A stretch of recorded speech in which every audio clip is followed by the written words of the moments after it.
ಅವನೊಬ್ಬ ಅಲ್ಲಿ ಏನು ಹೇಳಕ್ ಹೊರಟಿದಾನಂದ್ರೆ ಬಾಡಿ ಬಿಲ್ಡರ್ ಅನ್ನೋ ಉಪ್ಪ 60% ಓಕೆ, ಇನ್ನು 40% ವರ್ಕ್. ಇಷ್ಟೆಲ್ಲ ಇದೆ, ಥಿಂಕ್ ಮಾಡ್ಬೇಕು.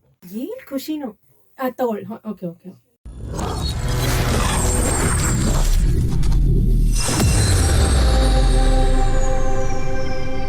ಹಾಯ್, ನಮಸ್ತೆ. ನಾನು ದಿವ್ಯಾ.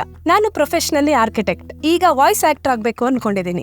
ಇದಕ್ಕೆ ಮಿಮಿಕ್ರಿ ಮಹೇಶ್ ಸರ್ ಅವರ ದ ಗೋಲ್ಡನ್ ವಾಯ್ಸ್ ಕ್ಲಾಸಸ್ಗೆ ಜಾಯ್ನ್ ಆದೆ. ಅಲ್ಲಿ ಇವಾಗ 21 days ವಾಯ್ಸ್ ತನ್ ಕಂಪ್ಲೀಟ್ ಮಾಡಿ ಸ್ಟುಡಿಯೋ ಸೆಷನ್ ಬಂದಿದೀವಿ. ಅಲ್ಲಿ ಸರ್ ತುಂಬಾ ಚೆನ್ನಾಗಿ ಕ್ಲಾಸಸ್ ನ ಮಾಡ್ತಾರೆ. ವಾಯ್ಸ್ ಓವರ್ ಹೇಗಿರುತ್ತೆ, ಡಬ್ಬಿಂಗ್ ಹೇಗಿರುತ್ತೆ ಎಲ್ಲ ತುಂಬಾ ಚೆನ್ನಾಗಿ ಹೇಳ್ಕೊಟ್ರು. ಸ್ಟುಡಿಯೋ ಸೆಷನ್ ಬಂದಿದೀವಿ. ಇಲ್ಲೂ ಅಷ್ಟೇ ಹೇಗೆ ಡಬ್ಬಿಂಗ್ ಮಾಡೋದು ಎಲ್ಲ ಹೇಳ್ಕೊಟ್ಟಿದ್ದಾರೆ. ತುಂಬಾ ತುಂಬಾ ತುಂಬಾ ಕಲ್ತಿದೀವಿ. ನೀವು ಏನಾದ್ರೂ ವಾಯ್ಸ್ ಆಕ್ಟರ್ ಆಗ್ಬೇಕು ಅನ್ನಂಗಿದ್ರೆ, ನಿಮ್ದು ಕನಸಾಗಿದ್ರೆ ಮಿಮಿಕ್ರಿ ಮಹೇಶ್ ಸರ್ ಅವರ ಗೋಲ್ಡನ್ ವಾಯ್ಸ್ ಕ್ಲಾಸ್ಗೆ ಜಾಯಿನ್ ಆಗಿ ನೀವು ವಾಯ್ಸ್ ಆಕ್ಟರ್ ಆಗಿ. All the best. Thank you. ನಮಸ್ತೆ, ನನ್ನ ಹೆಸರು ಚಿನ್ನಪ್ಪ. ಮಿಮಿಕ್ರಿ ಮಹೇಶ್ ಸರ್ ಅವರ ಕ್ಲಾಸಲ್ಲಿ ಅಟೆಂಡ್ ಆಗಿದ್ದೀನಿ. ದ ಗೋಲ್ಡನ್ ವಾಯ್ಸ್ ತುಂಬಾ ಕಲ್ತ್ಕೊಂಡಿದ್ದೀನಿ. ಎಡಿಟಿಂಗು, ಡಬ್ಬಿಂಗು ಯಾವ ರೀತಿ ಮಾಡಬೇಕೆಲ್ಲ ಕ್ಲಾಸಲ್ಲಿ ತಿಳಿಸ್ಕೊಟ್ರು.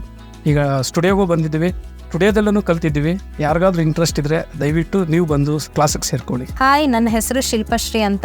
ನಾನು ಮಿಮಿಕ್ರಿ ಮಹೇಶ್ ಸರ್ ಅವರ voice over workshop 21 days join ಆದೆ. ತುಂಬಾ ಕಲ್ತ್ಕೊಂಡೆ ಈ ವರ್ಕ್ಶಾಪ್ ಇಂದ. ಹಾಗೆ ಇವತ್ತು ಸ್ಟುಡಿಯೋಗೆ ಬಂದು ಒಂದು ಒಳ್ಳೆ ಎಕ್ಸ್ಪೀರಿಯನ್ಸ್ ಆಯ್ತು. ನಾವು ಡಬ್ಬಿಂಗ್ ಮಾಡೋದು ಹೆಂಗೆ ಅನ್ನೋದನ್ನ ಲೈವ್ ಆಗಿ ಸರ್ ಮಾಡಿ ತೋರಿಸಿದ್ರು. ಅದನ್ನ ನೋಡಿ ಕಲ್ತ್ಕೊಂಡ್ವಿ. ತುಂಬಾನೇ ಇಂಟ್ರೆಸ್ಟಿಂಗ್ ಆಗಿತ್ತು ಸೆಷನ್ ಇವತ್ತು. ನನ್ನ ಫ್ರೆಂಡ್ಸ್ಗೆ ಮತ್ತೆ ನನ್ನ ಫ್ಯಾಮಿಲಿನಲ್ಲೂ ಎಲ್ಲರಿಗೂ ನಾನು ರೆಫರ್ ಮಾಡಿದ್ದೀನಿ ಈ ಕೋರ್ಸ್ನ. ತುಂಬಾ ಹೆಲ್ಪ್ಫುಲ್ ಆಗಿದೆ. ನಾನು ಮೇನ್ಲಿ ಹೌಸ್ ವೈಫ್ಸ್ಗೆ ಮನೇಲೆ ಕೂತ್ಕೊಂಡು ಹೇಗೆ ಅವ್ರ ವಾಯ್ಸ್ನ ಯೂಸ್ ಮಾಡಿಕೊಂಡು ಅವ್ರ ಟ್ಯಾಲೆಂಟ್ನ ಅವ್ರು ಯೂಸ್ ಮಾಡ್ಕೋಬಹುದು ಅನ್ನೋದನ್ನ ಈ ಕೋರ್ಸಿಂದ ತುಂಬಾ ಚೆನ್ನಾಗಿ ಕಲಿಬಹುದು.